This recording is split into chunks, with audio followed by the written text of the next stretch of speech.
Hi, good night, everyone. Hello. Hi, Kirk. How are you, brother? Michelle, please share the live, people. Please share the live. I am not 100%, and want to see if I can do it very quickly before I start coughing and losing myself.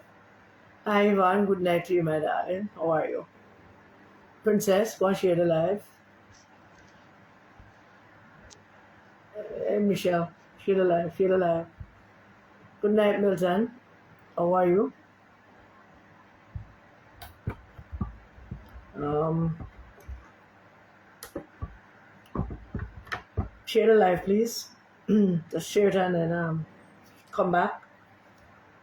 Well, let me see if we can say some things tonight. If anybody is interested in hearing what I have to say, then share it and come back and let's talk about a few things. Thank you, my darling. I need all the prayer I can get. I do. I need all the prayer I can get. All the prayer I can get. All the prayer warriors are on the live. Andrea and Ivan. Send up some big prayer, man. Good night, Comrade Andrea. Just send up some prayer. This flu thing, it's not going on good at all. Behaving badly. I kept questioning your own habits, but it is it's behaving bad. But share the live, share the live. I ask you all to forgive me if I have to do a little thing and cough a little and all of that. Please don't hold it against me. It's not. It's bad manners, but it's not something I practice, and I ask for you to just see past it and need something to hold us down so that it don't go away to go on. So I trust everyone is doing well. I do not wish this flu on anyone. I hope you all keep safe out of this flu wave because I have not had flu this bad for many moons. There were days I couldn't talk. But so tonight I'm going to take it easy. Not going to go too high and I'm going to try and go as slow as possible, but also want to speed things up as best as we can. So let us start. Thank you, Andrea. Thank you all. Let us start. Let us start by first. If those of you when you have a bottle with you or a glass, just raise it and wish happy birthday to Norman Washington Manley, the founder of the People's National Party. And we just want to drink to, good night, Comrade Ruth, how are you? Drink to Norman. We're going to raise in a glass, raise in a bottle, raise in a cup, whatever it is you're drinking, and just say happy birthday to Norman Washington Manley, founder of the People's National Party. And I'm going to get rude as I start. I'm going to get rude. Because today, I celebrated Norman Manley's birth. Today, Norman Manley would have been 130 years old as our founder of our party. And I, for one, I don't care anymore that people like Mark Golding can't call Michael Norman Manley the founder of the People's National Party that he's leading. Stop stress out, man. Stop stress out. Calm down, man. Calm down. No stressing out. Calm down, man. Calm down. And Mark Golding refused to recognize Norman Manley as the founder of the People's National Party. Now, we done so we have said to him about all of that already. So we really not care how him want to deal with it and how him don't want to call Norman Manley founder of the People's National Party. Him can stay there with that. We already warned him, of course, that if him go off on some other tangent trying to promote some other man as the founder of the People's National Party, then we ain't going to end up in the Supreme Court, and it not going to be nice for we and him. So, with the business with him, that him go out on him platform today,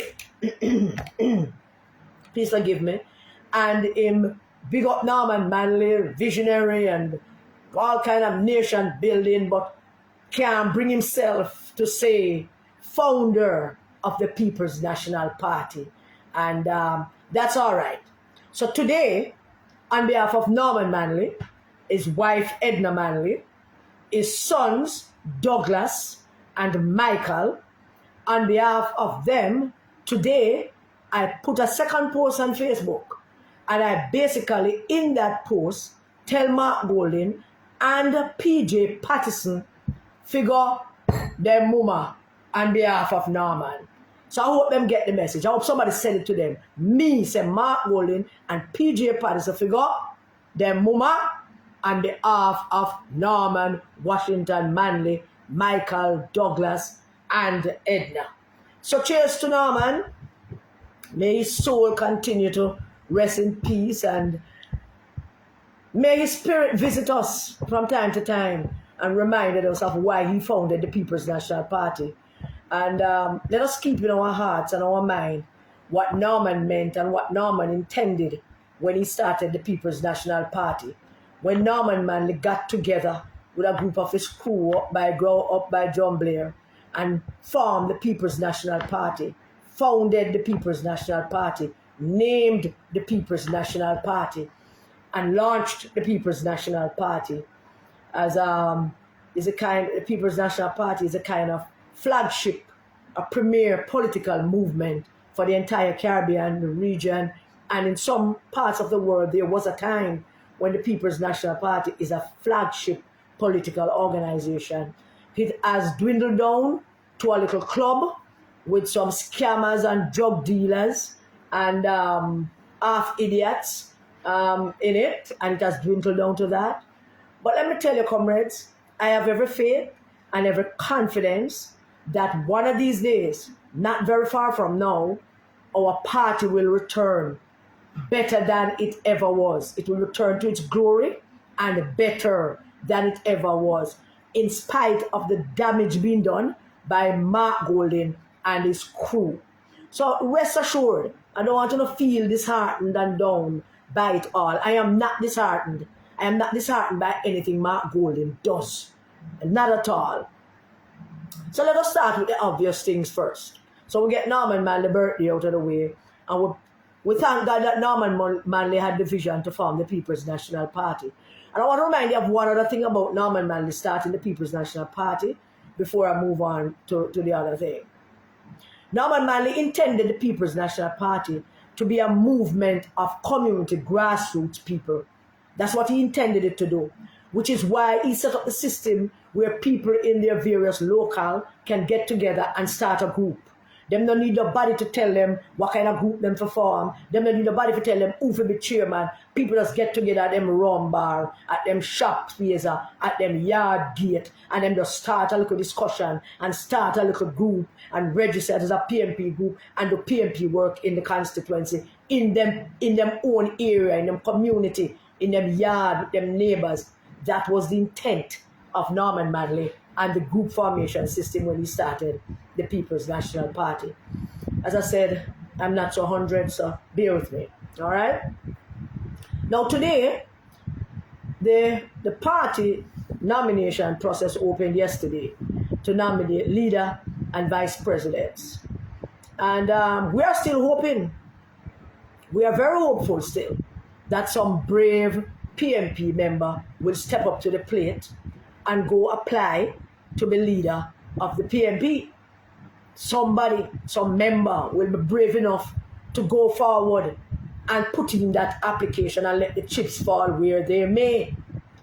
So a number of comrades have been calling me all day long.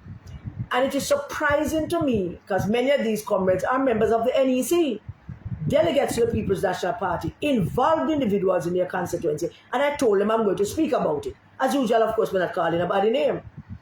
But many of them have been calling me from morning to tell me that Mark Golding was nominated and Angela Brownberg or somebody said, I don't want to misquote anybody, said that the Constitution, the new amended Constitution, said that it cannot be challenged for the next 2 years.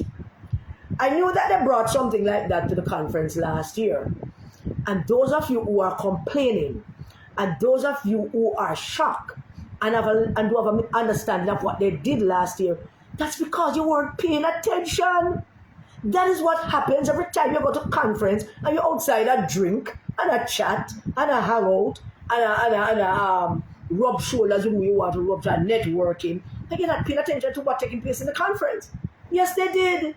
They passed this thing last year to circumvent the practices of the People's National Party, where in any political movement, because it is politics and not a club, because it is politics and politics is dynamic and volatile and disruptive because of how politics is, it makes sense for most people apart from certain countries in the world like America, who doesn't have an election until every 4 years. So the president of the country is really the leader of his party until that 4 years come to an end. But everywhere else, the leader of that political party faces whatever body they have to set up for that leader to be either reconfirmed as leader or be booted out as leader. Everywhere else in the world.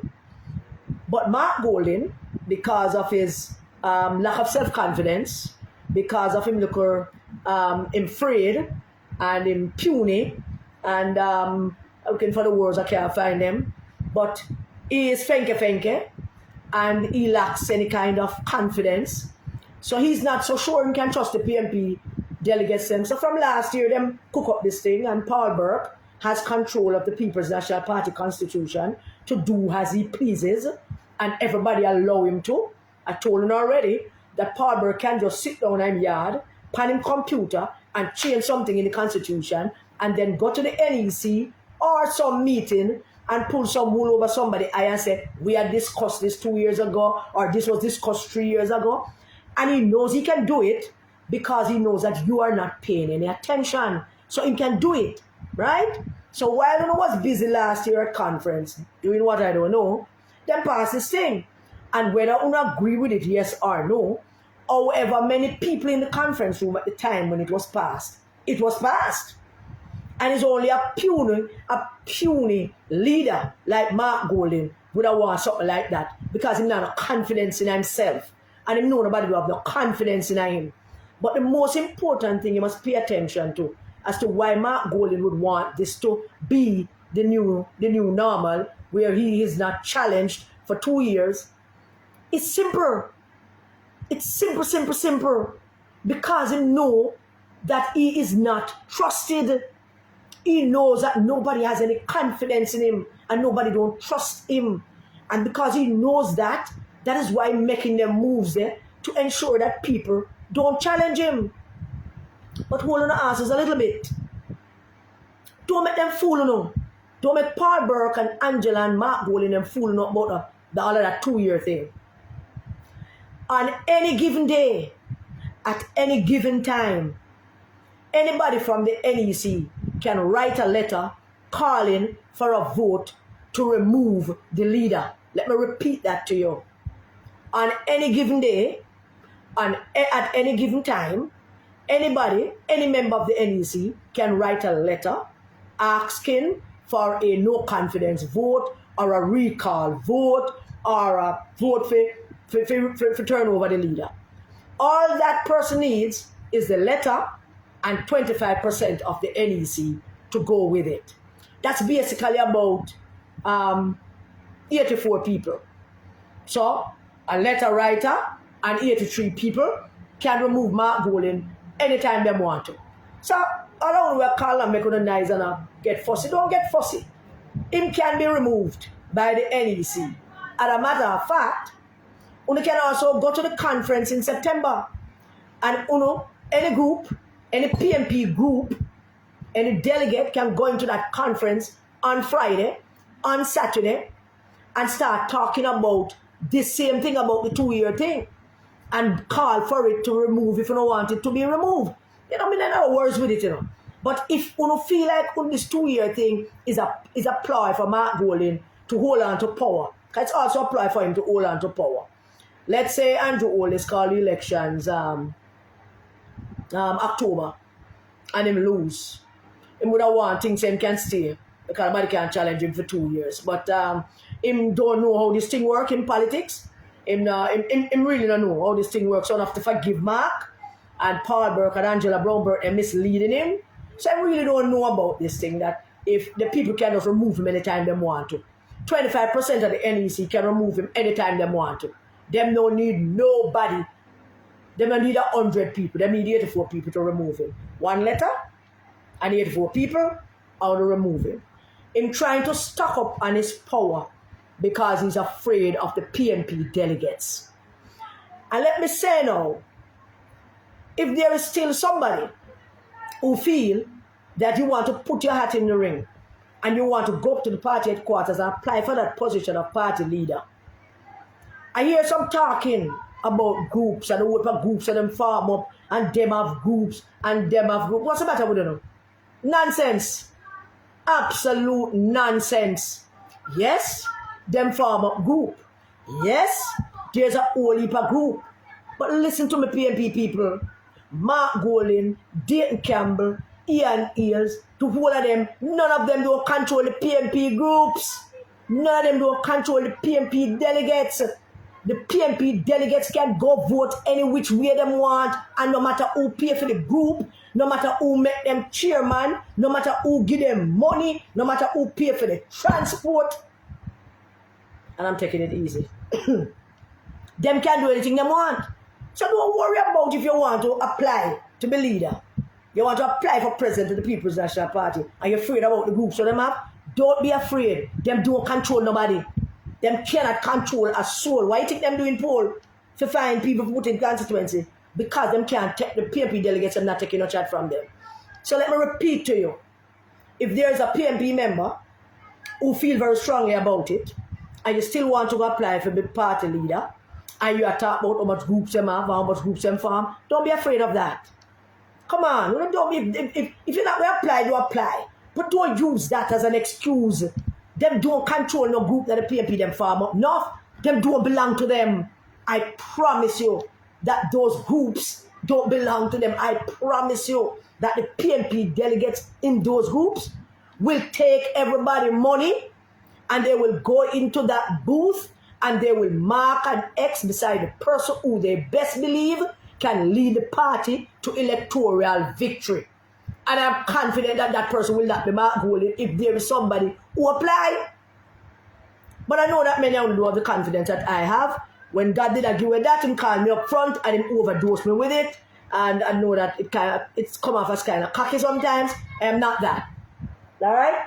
So I'm saying to you, one, don't be afraid that him said that nobody can move him for 2 years. Because that is hogwash. That is hogwash. Trust me, foolishness. Him can be removed anytime by the NEC. If 25% of the NEC can remove him. The delegates or a member of the party can also write, I think it's the same 25%, to get an emergency conference, to also ask for an emergency conference and remove him. So you can remove any hour of the day, any time of the day, any day of any week. It doesn't matter. Don't let nobody fool you about that foolishness. So don't lose yourself about it. I know also how disheartening everybody was today when them watch the 3 vice presidents. And let's take Michael Phillips out of it for a little bit because he is Peter Phillips' son. And by that, he have a little bit of pedigree. But I remember the days. I remember one day coming up through Crossroads with Eastern Douglas, and we were in a separate vehicle, and Eastern Douglas was in a separate vehicle, and Roger was I don't remember if a Roger or somebody, some other vice president was behind us. I was stopped in Crossroads, and when Eastern came out, and I think it's Roger, I'm not so sure, came out, the entire Crossroad flood Roger and flood Eastern and flood the PNP car. Because they know who these people are. I promise you, if Norman Scott and Ian is stand up in the middle of half a tree, not a soul that look upon them. Not a soul that know who they are. And that is what we have for vice president. Nobody would recognize them. They'll probably recognize Ian as the man who soon got jail. Because them see a picture in a paper where the contractor general said soon lock him up. So I'm probably don't recognize him. They wouldn't recognize who Norman Scott is. Norman Scott would have to convince them that he is a vice president of the PNP, and that is the wishy-washy riff-raff crew of people that nominate to the get some people to sign up some form to say them nominate them and they are vice president of the People's National Party. And it's a joke. I look at those things and I consider it to be a big, big joke. So those two things I want to get out of the way that would tell Mark Golding and PJ Patterson who put up this argument about O.T. Fairclough, would tell Mark Golding and PJ Patterson forgot them mama. So they would tell them that on behalf of Norman Manley. We tell them, go SUM on behalf of the Manley family, because they try to take a Norman party. And don't worry about Mark Golding's nomination to be leader. And don't worry about the whole argument about 2 years, because they're trying to frighten them. They say they are making a number of mistakes, and I'm not going to point out all of the mistakes. I want them to continue making them.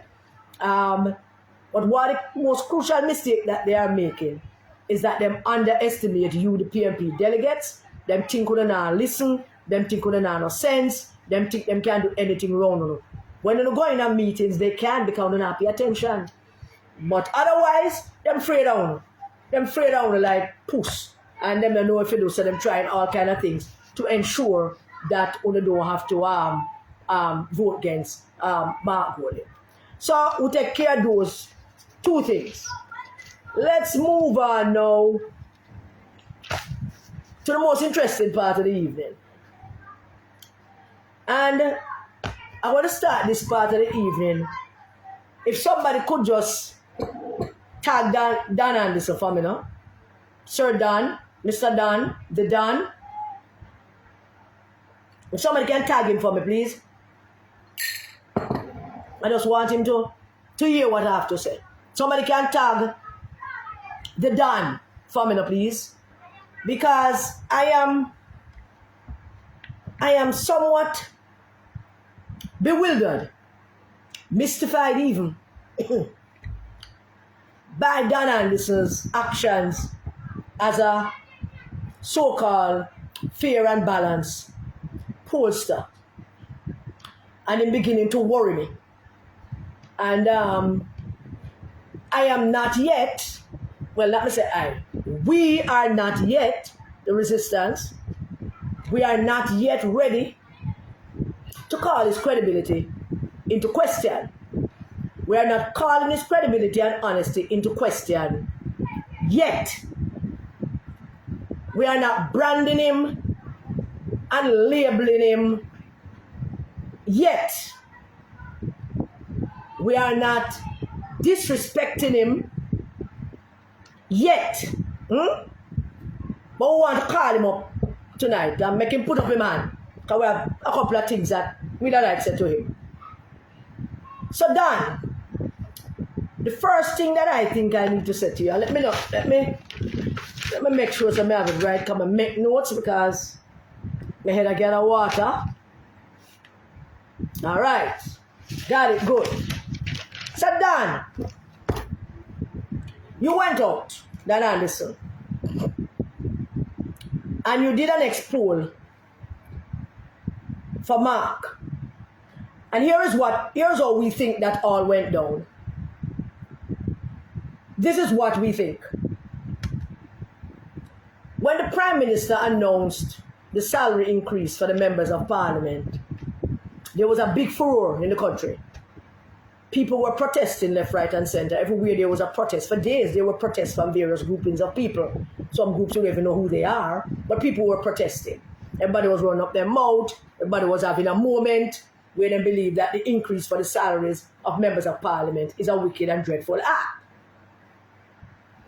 I state already clearly that I support the increase for the members of Parliament because members of Parliament are public servants just like teachers, just like junior doctors, just like the nurses, just like the firemen, just like the police, just like everybody else. They are public servants. And if you ask me, they are also an endangered species, just like the police, who can get shot anytime, just like the teachers, who can get beat up by students and beat up by parents anytime. They are like the nurses who can be disrespected. So politicians are just as an endangered species, just like everybody else who quarreling about an increase in salary. I also maintain the view that teachers, some of our teachers in our schools, teachers have gotten raise of pay maybe 20 times since the last time politicians got a raise of pay. If we are to be honest and fair, the last time our parliamentarians got a salary increase, between that time and now, teachers probably got 20 times raise since then. Yet, the politicians still face some of the things that the teachers face. Different things, of course, but at the same level of facing the people and facing the public and facing the people that voted for them. There are still problems with roads. There are still problems with water. There are still problems with light and security and people's lives and all of that. So all of that go across the board with all of our public servants. But our teachers, who get the most raise over the last 30 years, get the most raise every damn minute, still graduating don't speak name. You think I could don't speak the graduate this last week here? Huh? You think I could don't speak the graduate this past week from over St. Mary's Church? Them dressed to post foot, them shine like a brand new Willie Penny. Don'ts like hell graduating from either basic school or primary school to go on to high school, and them still can't read at the level that they are graduating at. So I maintain that. So the politicians deserve their money. So the politician people were making a big fuss about that. So Mark Golden decided that this is a good thing for him. So he made a number of forced errors, which is something that people of his caliber do all the time. They tend to run into forced errors because they have no integrity and they have no character. And that's what happened to people without integrity and character. They make, forced errors. There's another phrase for it. So when you hear this thing and see people protesting, first of all, when the thing was announced to the public, they already knew, the parliamentarians already knew that they were getting that money. They were seeing it in their salaries months before. And they said nothing to the public. They said nothing to no one, but they knew. Then Julian Robinson got up in the parliament and said them not a problem with it, and then all hell broke loose. The country had problem with it, people quarreling about it, and Mark Golden saw it as an opportunity to start go run up his mouth. So him go some bam, and him switch, him flip pan the people. Him go so bam, him start say it for roll back. That's the first thing him do, he say it for roll back. The Prime Minister also bam and counter him like a poker them a place, so him see him and the Prime Minister see him and raise him. The Prime Minister said, all right, now give back all of mine. Him get cornered in a look corner now, and him say, all right, I'm going to give back 80% of mine to charity. And then him go out now and start protesting, like a one-man protest, to say that the money must go back. Little did Mark Golden know, little did he know, and little do the people around him know. That is why we're not in any fuss with what them doing, because we know where this is going, We know how this is going to end. We know, we have no doubt about how this is going to end. We know where it's going. All right? And God be the glory, we have been right so far. So Mark Golden go out there and start saying, Ray, roll it back. Ray, roll it back. Give back 8% to charity. And Ray. And he saw that as a winning issue for him. He mistakenly saw that as a winning issue for him.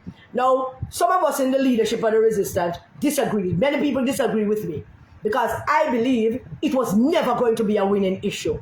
Some people believe that it could have been. My point of view is simple. Jamaican people are a funny set of people about some things. And once some people start saying, why some politicians, the man them deserve their money and some of them deserve their money, the Jamaican people going back down a little bit, and the Jamaican people are going to say, why them shouldn't get so much. But when them say that, them not going to take it any further. Them not going to say, they have to give back RLs, or to give back RLs. Jamaican people not going to do that. Not going to do that, especially when people like Lisa and come out and explain how tough their job is and why they deserve this increase. And people quarrel. But the Jamaican voters don't respond to people who are insincere.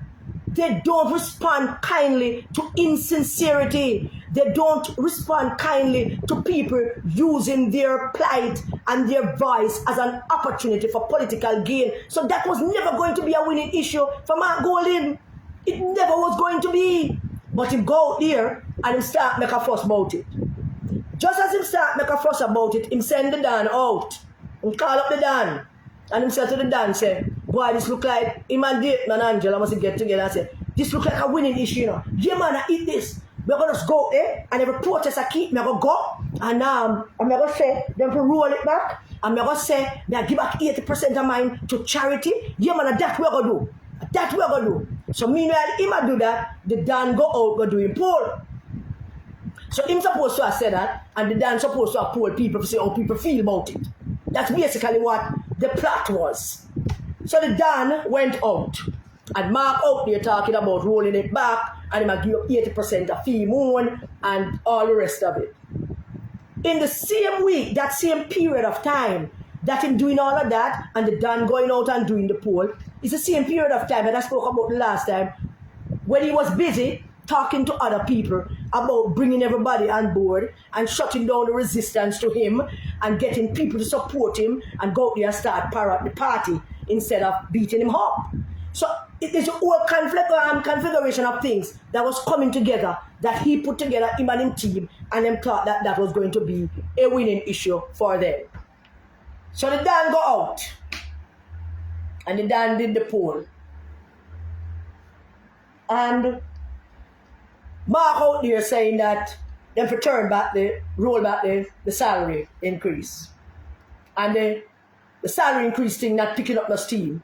But for some strange reason, it appears that Mark and the Dan thought so. And then Mark was on platform telling us, say, him no need we, all of UNO, in the PMP, we no need UNO. If we no depend on the Mark Golding train, on follow the train of thoughts in terms of how the whole thing was coming together. That was the thing.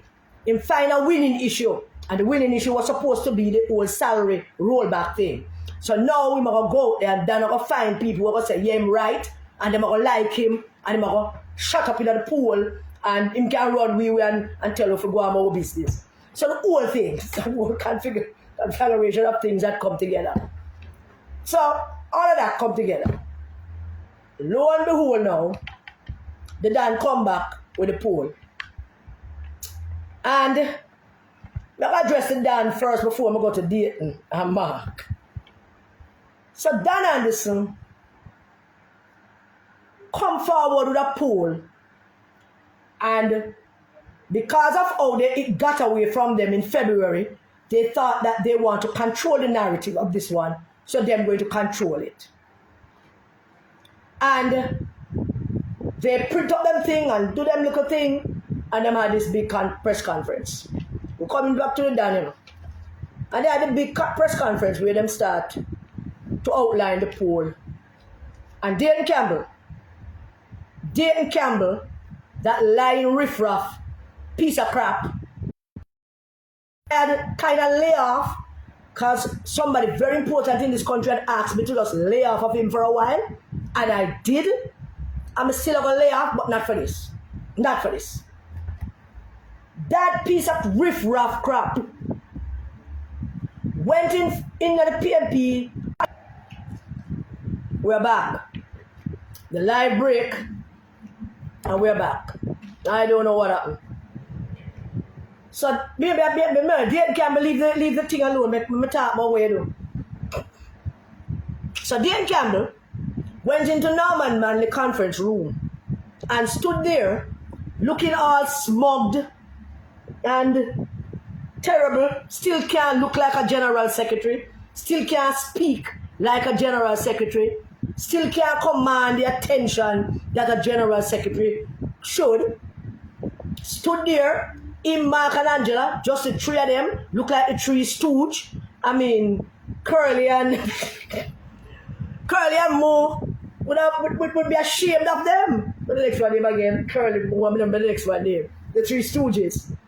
And him stood up like him look like Mo, and he stood in front of the cameras, in front of the media, and lied Bareface, open, lied to the Jamaican people, lied to the media, lied to the PNP people. Bareface, openly, knowingly lied to the Jamaican people and lied to the media. He stood there. I want to see what you're saying. I can't make it what you're saying. He stood there in that conference room and he lied through his nose to the Jamaican people, lied to the PNP people, lied to the country when he stood there and said, given the poll results, and he said that the party leader, Mark Golding, has improved in the polls by 2 percentage points. Dayton Campbell said that to the media, to the country, to the PNP people, them. He lied to the PNP people, them. Is up 2 percentage points in the poll. That's what Dayton Campbell did. And Dan Anderson felt so ashamed and felt that they were trying to mock him name. So he went on the news media. Something not going right, every minute it gone. Would have to forgive me. Dayton Campbell and him crew, they must be busy trying to lock off the live. But we could have deal tonight, the live will go on. So Dayton Campbell lied to the country, lied to the PNP people, lied to the media, in front of the media, barefaced, knowingly lied, openly lied by telling the media that Mark Golding gone up 2 points in the poll. In the meantime, we were quickly analyzing it and quickly putting it together and realized that him lying through him teeth. The Dan went on the news media, Mark Golding's percentage points. He went back to February, he never went back to last year. But for everything else, he went back to last year. Follow me in the comments. Dan Anderson said, him analyzing Mark Golding's number, he went back to February. He went back as far as February for his analysis. But the rest of the poll, he went back to last year. So clearly Dan Anderson takes the whole summer way. Now I'm really never go basic school. But through me know me went to 2 basic school, him can't pull no wool over my eye. Now after him said that, him said now, the leader of the opposition have lost some ground. That's Dan Anderson, you know. The leader of the opposition have lost some ground. A little, and him say a little over 2 points. A little kind of want to say what Mark Golding have lost. About 2 points, a little over 2 points. So him, Dan Anderson try lie too. Never outrightly lied. But he was trying to lie too. So they lied to the media, to the country, and to the PNP people. And this is what makes them so untrustworthy, you know. Because if the PNP people never had people out there to tell them so not no go so, they would have grown up and down with that and send that all over the place, go tell PNP people that the party leader have improved in 2 points, which is a blatant outright lie. And Dan Anderson now, the man on the radio, going through pains to talk about Mark number. The man on the radio like him having diarrhea, like him constipated, just to talk about Mark Golding numbers going down. And I'm worried. As I said from the beginning, we're accusing him of anything yet, but we're calling him out tonight. So we want to know, Mr. Anderson, what are the questions did you ask to come to the conclusions that the PNP is 5 points ahead, going back to your 2021 numbers or model that you say you use, but did not use that model to go back to Mark numbers as well? Why is that? Did you change the question? He done? Mr. Dan?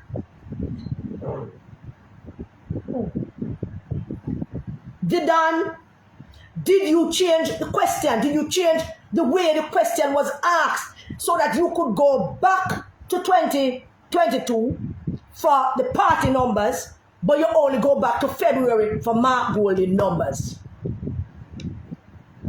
How did you come to those conclusions, Dan? We want to know, Dan, how you come to those conclusions. You're bending up and twisting up yourself too much, Dan. It is suspicious. And here what make it more suspicious, Dan, for a man who has lived as a credible pollster for a very long time in this country, suddenly you seem like you are a little bit flustered by criticism. You are flustered by criticism, Dan. And you mess with the wrong man when you call up Raymond Price name, Dan. You mess with the wrong man. Because here you are. Here are the two things that I'm worried about with you now, Dan. The first thing is the JLP and their media and the social media people and the JLP, the liberal media, social media people, they went out hard after you, Dan. They went out hard after you, as is their right, as is to be expected as the ruling party, and it's two party and one poll coming out and them looking bad. So they're going to find a way to push back at you, Dan. It is a right. It is something that they do. It is something that is expected. So they're pushing back the labor rights and pushing back on you, Dan. In pushing back at you, you responded to them. I couldn't believe my ears. I couldn't believe my ears. I couldn't believe when I read it that you saying that them jittery or them worried and all kind of things. That's what you're saying, Dan. The GLP pushing back at you as is normal, as is common, as it should be. Because if we would be doing the same thing if we were in their position. So they're pushing back. They're not doing anything illegal. Them holding you to account. Them calling you out. Them defending themselves. And you, Dan, remarked that it's a pride that if them start to, like you're saying, that if them start to go, I don't have the exact quote and I don't want to misquote you. But basically you're saying that if them are going so no, whatever I'll do later. What kind of thing that, Dan? That's not Dan behavior, man. Them they're not Dan behavior, man. Them they're Dan too behavior, man. Them they're Dan too behavior, but you're Dan. Kind of behavior like Dan? The people them are talk about your poll and you get all agitated and start criticizing Jamaica Labour Party people them who criticize your poll. That now make me look upon you differently. And make me start wonder about you. The whole house start wonder about you. The resistance leadership worry about you now. Them worry to hell about you. Teresa Hallin worry about you. Michelle Stern worried about you. Vineda Mai worried about you. Marie worried about you. Ruth Bailey worried about you.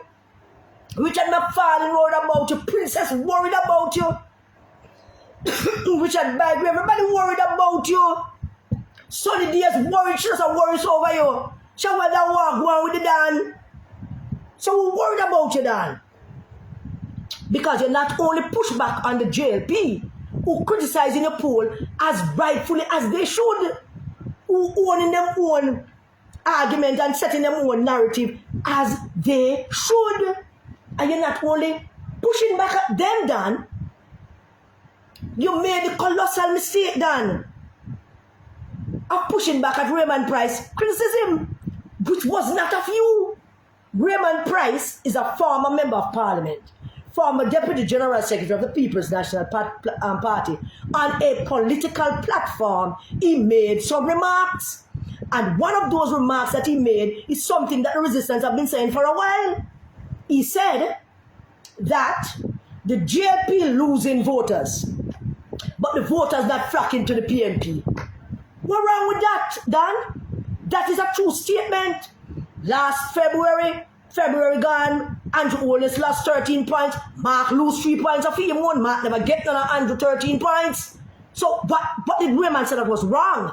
as a politician on a political platform, speaking to people in his own party, he made that observation. And he said to the people, the JLP losing people. And it is worrisome that those people not flocking to the PNP. Raymond has a right to say it, but no, as a Dan, you decide to take it on for yourself and make the colossal mistake of talking about Raymond Price don't know what I'm talking about. But you're out of order, Dan. You're out of order, Dan. Not Dan, no behave them way, the man. Raymond not Dan, you know. Raymond not Dan, Raymond a brighter man than you. Raymond a genius. Your pollster, but Raymond is a nerd.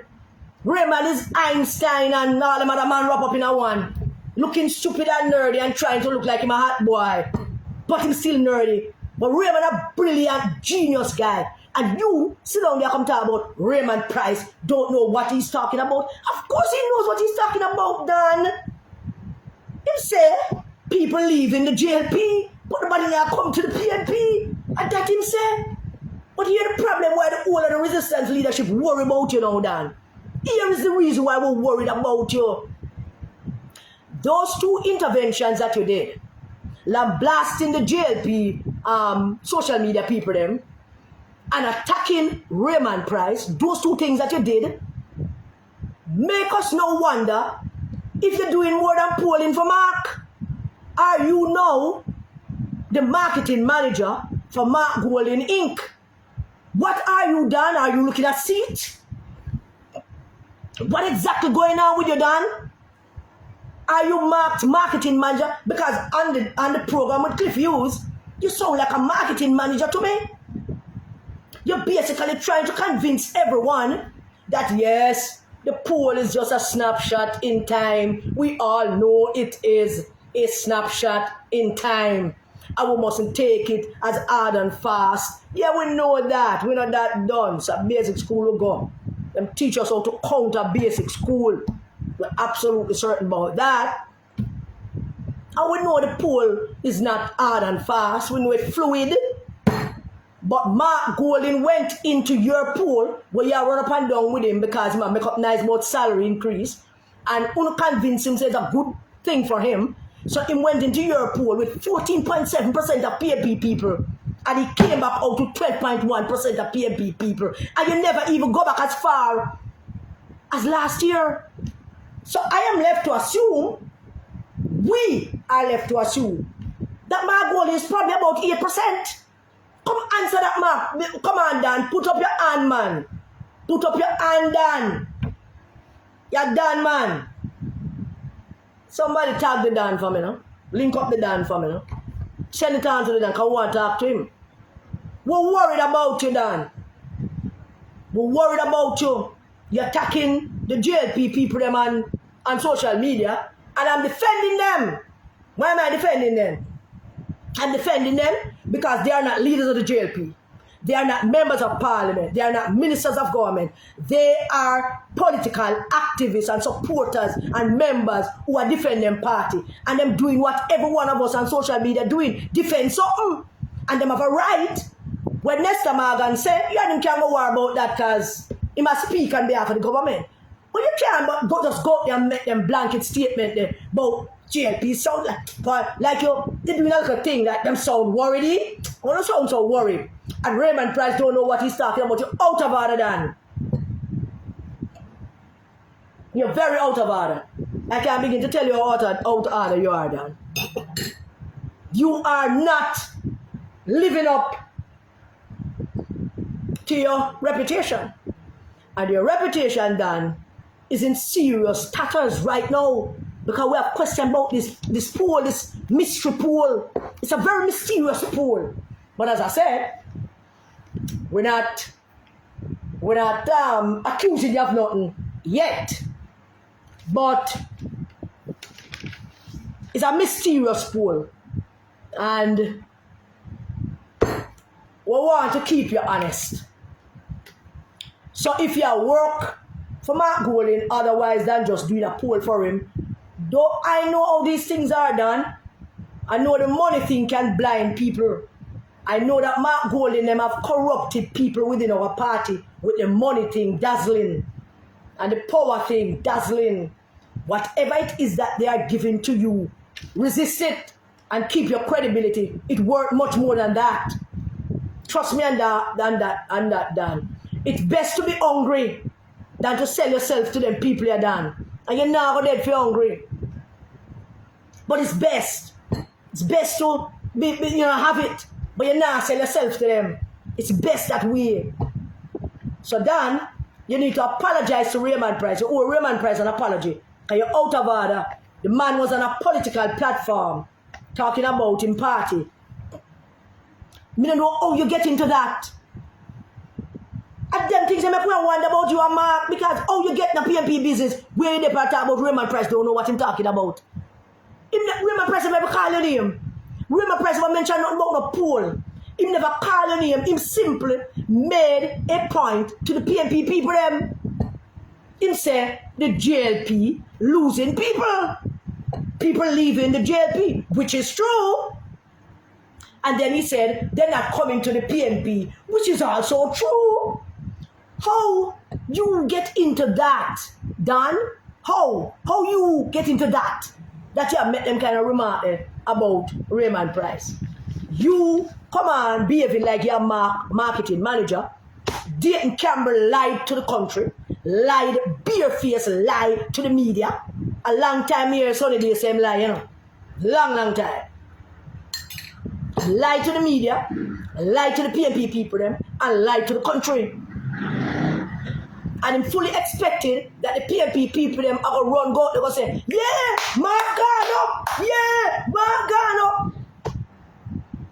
And then that give them a false narrative, and then them are going to go out with that false narrative, and come election time, that false narrative tumble down upon them because it was all a lie. How do you explain yourself on that, Dayton Campbell? Huh? Go tell the PMP people them say Mark Golding gone up 2 points. No, PMP people, Mark Golding lost 2.6%.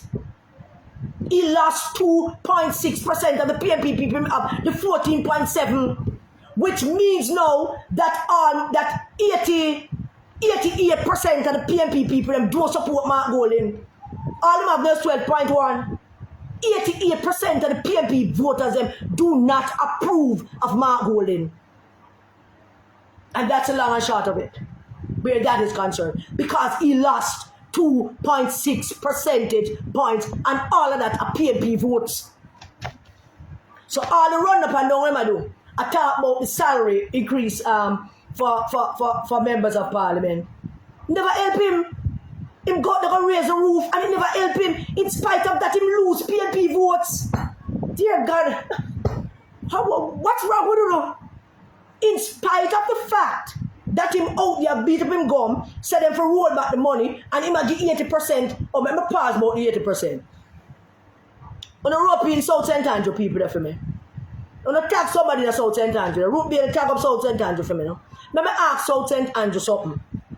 Because everywhere Mark go and carry him like a crew from South St. Andrew. Because him not a body for Ray film. So I have to carry him own people for Ray. Him now run the risk of going anywhere where nobody now go clap him down and say, yeah, leader, one leader. So I carry him crew from South St. Andrew. I'm going to talk to Sarah Marshall and the councillor candidate, Newland and Pastor, right? And more talk to Uno about Mark 80% and salary when say I give to charity. I'm more ask Uno a question, South St. Andrew. How many senior citizens down at South St. Andrew, shut-ins, in need of help? How many shopkeepers down at South St. Andrew when they shop them fall down weekly because of people for go school out of it, and light bill for pay out of it, and food for buy out of it? How many of those people down there? How many barbers who want a share? At the end of the day, buy a share for your youth from South St. Andrew. I don't mean buy it, but send go get it from somebody. Just give a little note to somebody and get the share. How many people that are South St. Andrew suffer a Mark Golding take 80% of their salary and give it to charity that are already funded? These charities that him saying give it 80% to, these are well-funded charities, you know. These charities have a whole solid pool of funders national and international funders that help these charities. He's supposed to help the people of South St. Andrew. We don't know what the 80% measure up to. But if he can't take that 80% and put it in an envelope and get Sarah Marshall to have it in the office a month time to pass it around to people in need, that is what I'm supposed to take 80% of, you know. But instead, he said, I give it to charity. Charity that already have charity. Charities that already are supported financially and otherwise, internationally and local. 80% I'm sorry, I don't know how much money that is. But I know for certain that if him take that money and give it to me down the South St. Andrew, I'm going to envelope it every month end and give it to some people in need in South St. Andrew. People with them shop fall down, they go into the shop, they go into the bar, as whoever people come to the bar, what's your name? They have to send go buy one bottle of rum, you have to stand up and go and sit the one until she said come in the next one. Then people need a little top up to help build up at the bar. The people who are selling on the roadside, the people who go shop, the senior citizens, them when nobody give them anything. And then if you give the charity money to, you take 80% of the money and give to people who already have a pool of charity supporting them. You're wicked, Mark Golding. You're wicked, Mark Norman would never do that. That's why you don't like Norman Manley. But you're wicked. But I'm talking to South St. Andrew and I want to ask you, member of Parliament, Mark Golding, why I'm giving the 80% of my salary to some fictitious charity. Because one taximan tell me, say, when me tell the taximan, say, Maggie, when it's charged, when the salary thing, they just bust out, I'm going to go up a chance trading to go buy something. So me in a park in the plaza, I say to them, I park in the plaza. I say to them, I talk to some taximan, and I talk about the salary increase, and these are voters, and I say to one man, them, but Mr. Golden give back 80% of him going to charity. The man look at me say, but you're really idiot. Me check say you have sense. But you're really idiot. Me check say you have me. I talk to you now. You're really idiot. Me check say you have sense. Charity. Then you believe him. Charity, I'm yard, I'm friend them. That's what the taxi man say. So if I don't believe you about the charity thing, man, and because you flip-flop, it's because you flip-flop on the salary thing, why you couldn't pick up the points from Jamaican people because they don't trust you. You flip-flop on it, and they know you can't be trusted. They don't understand you. 1 minute you know about it, the next minute you don't know about it. 1 minute you take it, the next minute you take 20% of it, the next minute you give 80% of it, the next minute you don't know who the 80% go to. They don't trust your Mark. It's trust. All of it is about trust, Mark. So between you and the Dan, we need to answer some questions. And these are the questions that we ask tonight. So let's move on right into this whole numbers with Mark Golding and this 13%. And I want you to bear with me. I want to tell you a story about this white man. He was the leader of the Liberal Democratic Party in UK. His name is Nick Clegg. And as leader of the Democratic Party, the Liberal Party, the Liberal Democrats, he was leader of the Liberal Democrats. I think he work with Facebook, no, I want him place. I don't know. He's not in politics anymore. But Nick Clegg was the leader of the Liberal Democrats. In 2014, before 2014, the Liberal Democrats were polling pretty evenly with the rest of with the Conservatives and the other two parties. You know, the UK, them are about 4 parties.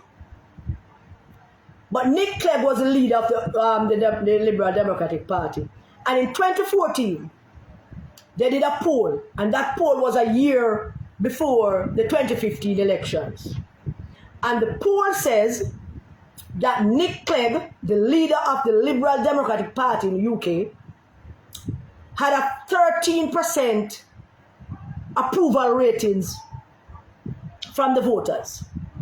13% of the voters says he knows what he's doing and them trust what I do. 13%. The other 78% of them say him not doing a good job. 13% say him doing a pretty good job. The party, the Liberal Democratic Party, got a little jumpy and they wanted to remove him. A couple of them was harping about removing him. Others, like Mark Golding, 12.1% now, were saying that it's too near to an election to remove him. This is not fiction, I'm telling you what happened. Nick Clegg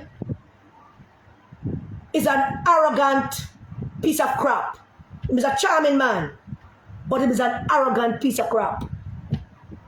And while they were telling him that about the poll numbers, that 13% don't believe he's doing a good job, and 13% believe he's doing a good job, 78% believe that he's not a good job. Some people said to him, say, man, do the right thing, man. Step aside, man. Step aside, man. The people who want to remove him never had the support to remove him. That sound familiar to you? So they make him stay. In the meantime, over in the SNP, or whatever the SNP stand for, the Scottish National Party, is Scottish National Party or something like that it stand for, SNP. It is led by what's her name, Nicola Sturgeon, who meet us some trouble the other day, and her political career look a little fuzzy now because of peer problem she having from the other day. But Nicola Sturgeon was head of the SNP. When Clegg was the leader of the Liberal Party, when his approval rating was 13%, saying him doing a good job, and 78% saying not doing a good job, they had 57 seats in the parliament. 57 seats in the parliament. Integrity, integrity, integrity. Right on. And he would move him now budge, because he have 57 seats and have him support and Ray and Tay. Nicola Sturgeon, her party had, I think, maybe about 3 or 4 seats in the parliament at that time. The elections came. They never moved him. He never left. He never had the integrity or the character to leave. Conservative was at how much percentage, Michelle? 37. That's right, yes. Conservative Party and Cameron was at 37. Cameron won with 37 points.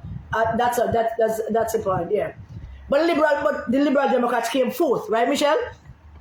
They came fourth because it was 4 party.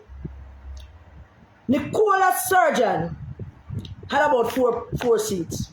The elections came in 2015. Cameron won with 37% of the point and at the vote. The Liberal Party, Clegg Party, was wiped out. They lost 49 of the 57 seats that they had.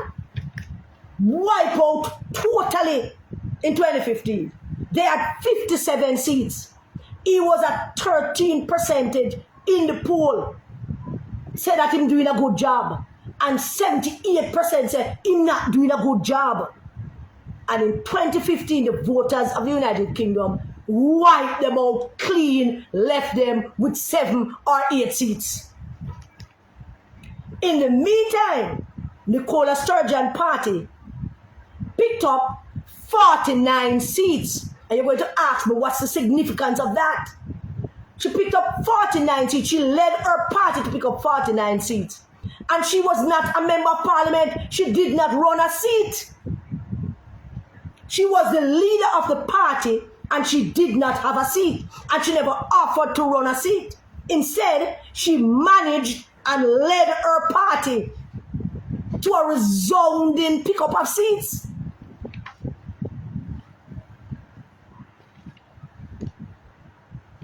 Amazing, isn't it? Historical facts. Why do we use this to make this point to you?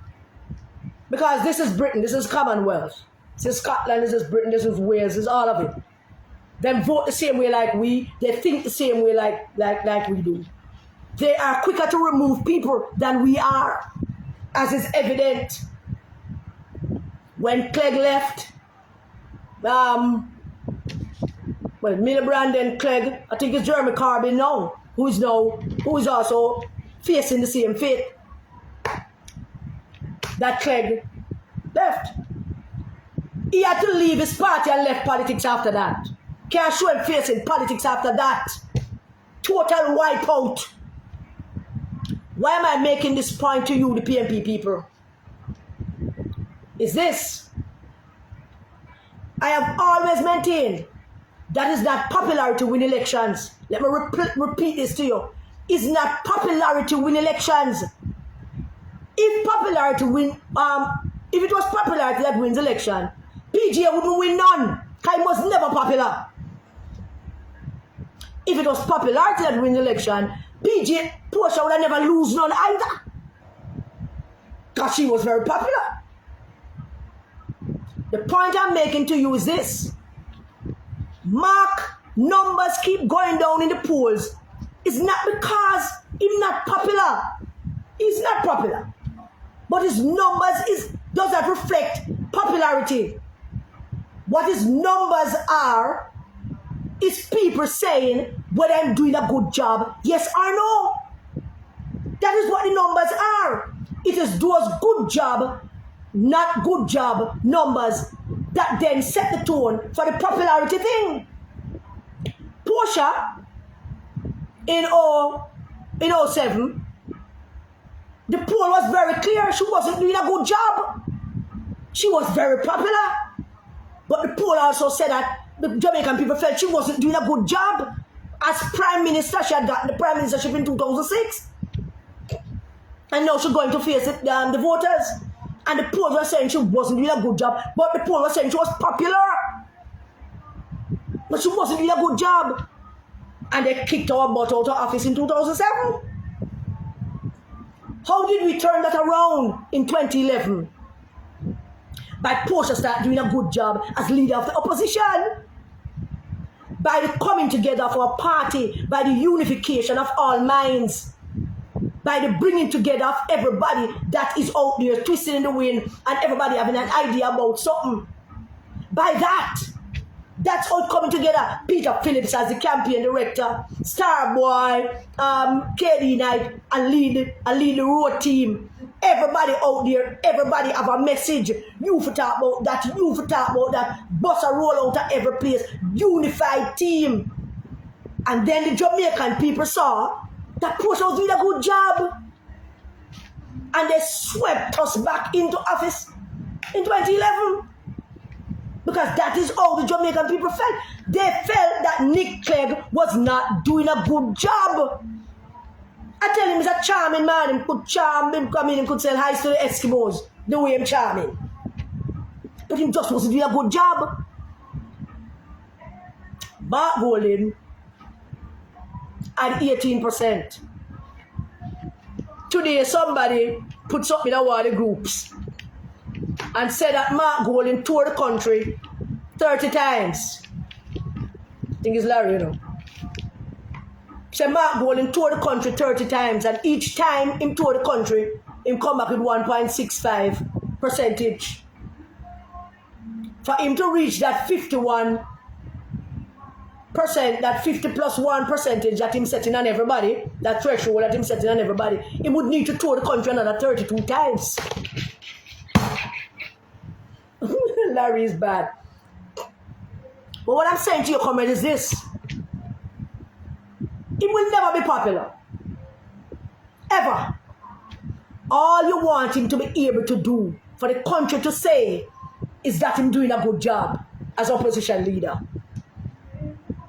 And time and time and time and time again, the country said he is not.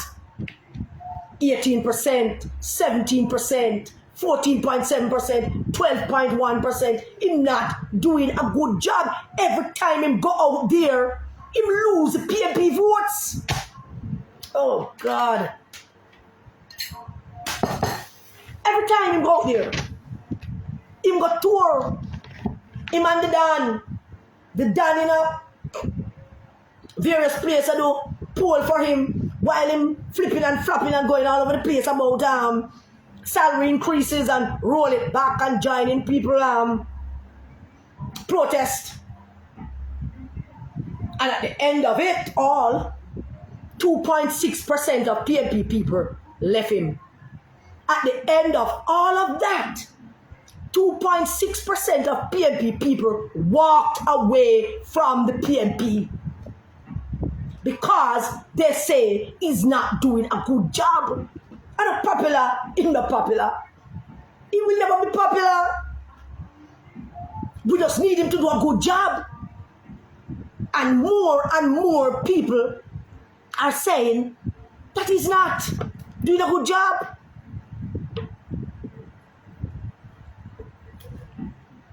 And that's a problem. Therein lies a problem with him. And based on how Dan Anderson explaining how him do this poll, our own conclusion over here, so us, the 88% who not supporting him because we don't think him doing a good job, us, the 88% when say no want on him train, us, the 88% when say we can go about our business, and we must keep our mouth and shut up our mouth. But I look at him and say, my mother, well, I miss my mother every day, but she won't tell me to keep my mouth and shut my mouth. I may actually keep my mouth and shut my mouth. But this damn fool, this little mealy mouth white man can't tell me to keep my mouth and shut my mouth. Because as long as I breathe, I will be speaking. So Dan said that him never go back to the 2022 numbers in order to determine Mark doing a good job numbers. Him just go back to February.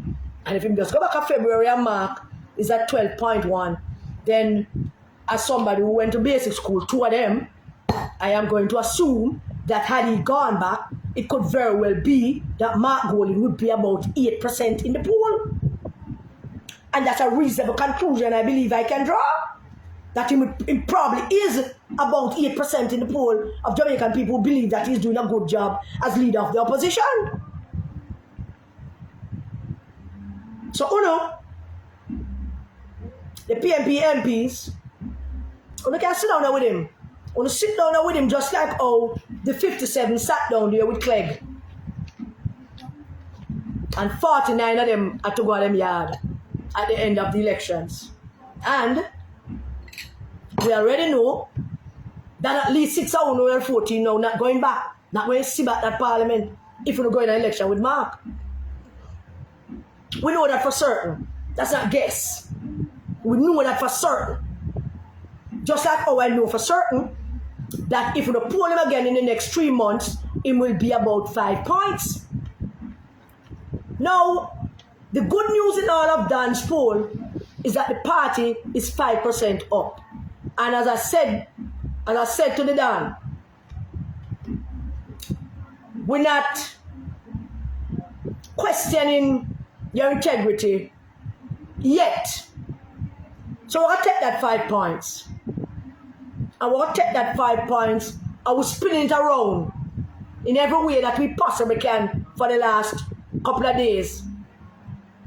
And once again, we conclude that Mark Golding is dragging down the People's National Party. It is Mark Golding that is preventing us from being 20 points ahead in the polls now, 25, and he knows it. The PNP is 5 points ahead, he missed 12.1%. He can't open him out and call for the elections. I'm going to call for the elections, call for the elections. Call for the elections. Call for the elections, Mark Golding. Tell Andrew Oldison, get up and call the election. 12.1%. Just 3 months ago, we quarreled with him about 14.7%. Just 3 months ago. March, April, May, June, 4 months ago. We quarreled with him about the 14.7%. And the man go out there I talk about if we not upon him train and him not with Uno and Ray and Tay and the Jamaican people responded by shaving off 2.6 off of it. A God work we are do. It's God's work we are do. God's work. And you are the devil, Mark Golding. And just like Clegg, nobody should be pushing you, Mark Golding. Nobody should be saying, because challenge him or somebody should go run against him. And Mark Golding, You should have a little integrity, a little decency, a little honor, a little character to say, boy, no, this now work. Every time I go out there, me losing points. Wagwan, something now right. I go pass this over to somebody else, make somebody else carry it. Me not do it, because 3 months from now, Mark Golding, you will still be going down. It will not get any better for you. Never. The Jamaican people say you're not doing a good job. Them already established that you cannot. And they are not willing to give you a chance to even... The thing about... sorry.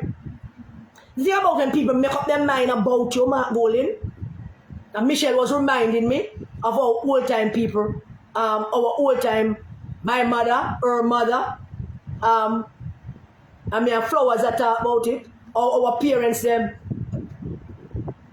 You bring somebody come at the yard and them like the somebody, you just listen out for them, Then they not look for you. Them not look for you, them not shout, them not say nothing, them just about and then do the fear, So where's the mama you? You're like, So every time them see Mark, they say, Every time them see a Mark, them say,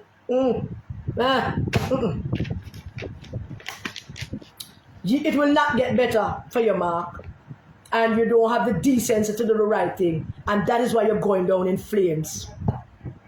You are going to go down in flames, and all of those who listening to PG, that nobody should remove you, them going down in flames with you. Them going down in flames with you. The MPs, them, it was my full intention to come out here tonight and deal with the MPs. But I've had a change of heart on that. I've had a change of heart. But I can say this. Mark going down, and many are going down with him.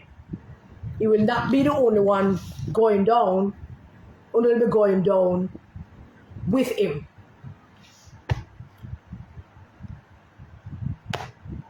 Dr. Russell, the delegates of Southeast St. Anne elected Dr. Russell to be their candidate and standard bearer. And he is. And when the letter that the party released was sent to me for my perusal, I keep saying to the resistance secretary and the other people, there must be another letter. This can't be the letter. And them say, yeah, there's an next letter. I said, there must be another letter. It can't be this letter. Unfortunate for me, it was the letter. And the letter spent a lot of time placating the ego and the bruised ego of Wavell Hines. The letter was rubbing him down and touching up his face and telling him he's all right and kissing him up and making him know everything cool and copacetic. The letter was about Wavell Hines, and then them Itcha and Patricia to it. But up to this moment, the letter have not said congratulations to Comrade Kenneth Russell. The letter, just like how them never sent out nothing for Jess, they never sent out nothing to Mr. Russell. They mentioned his name, but the letter did not say congratulations to Comrade Kenneth Russell. We wish you all the best. We're here to work with you. No, the letter was to butter up Wavell Hines for whoever they take him money, to make him not feel bad, as if Wavell Hines believe that him can't get back the money when him give nobody. Nobody not give back the money, Wavell. And you can't hold nobody to ransom for the money that you might have given. Because nobody no business with you. When you are coming to PNP politics and you want a seat and you're willing to give money, you must know so you not get it back. Whether you get the seat or not, you not get back your money. And you for going. Because we don't even know you from nowhere as no PNP. But Dayton Campbell and Mark Golding and them was massaging you to make you feel good. Comrade Wavell Hines and come. I don't know he has a comrade. Me never address it as a comrade Wavell Hines. Because I don't know he has a comrade. But I know them don't congratulate Comrade Russell. I know. Next thing is, I want to know if there's a group of drug dealers and money launderers. I don't know me, I hold my mouth up drug and talk. If there's a group of people in the party lining up to put big money support behind people like Dennis Meadows, we know where he and he is involved in. We know some got jail for something before the elections. But I figure, based on intel we're getting, that there's a whole of people around lining up with big money to go support some labor rights with the PMP bringing in to come take over PMP seats. And I think that this is something that I should alert the State Department on. And since I have a pretty close relationship with some people in the State Department, I can alert them to this. Because I want to know if there is some kind of organization within the PMP, some money people lining up. I want to know them as the people, and them are business people. We don't know where them get their money from. And when I line up for Dennis Meadows, the PMP seat. But I carry on. Carry right on. Because I promise you know. I don't know me to make promise we can't keep. But I promise you know this. We're going down in flames. Whole lot of going down in flames. So Wickham McNeil, if you're serious, my youth, you need to start talking to the PMP delegates and the PMP people in North Carolina, because Dennis Meadows should not be allowed to take over the PMP seat. And if nobody down there give you no grief, Wickham, you have to be know me in a chat. I know me in a chat to you, come things like you dash your daddy's seat and if you get beaten for that, but I'll have to do shout and make we know what I'm going. Because we're willing to go on with all kind of things. Because at this stage, it don't really matter anymore. Might give himself a 2-year term and nobody not step up yet, so them want to apply for the leadership of the PMP because they're afraid. The members of parliament don't want nobody challenge Mark because PJ browbeat them down into that. Them was willing to remove him to get their money, but them are willing to remove him to help the PMP. It's a strange thing. Like when dwell on it, beaten up yet about it, but the country watching all of you, the country taking stock of all of you. This democracy, this young democracy, this 60-year-old democracy called Jamaica, it's a little experiment, and it can only survive and serve the best interests of the people when the two-party work. It only works with the two-party system, the Westminster style system that we have, where you have a government and an effective opposition. So this little experiment, the 60-year-old experiment that Jamaica have going since 1962, is at its worst now, because we're basically operating in a one-party system where Mr. Holness and his crew actually running everything and doing everything and can do anything they want because they're not answerable to nobody.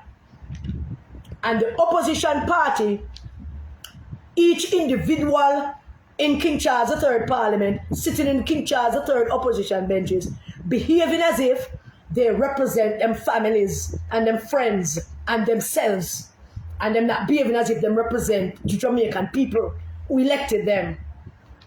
So this two-party Jamaican experiment, the 60-year-old experiment that we have embarked on as a country, is in dire straits. It's in dire straits. It's rocked to its core. It is in embers. It is being burnt down to the ground because of corruption and lack of integrity. And our leaders don't have no character, and nobody no trust nobody. The Jamaican people don't trust the Prime Minister. Them don't trust the police. Them don't trust the police commissioner. Them not trust the teachers. Them not trust nobody. And them worse don't trust the leader of the opposition.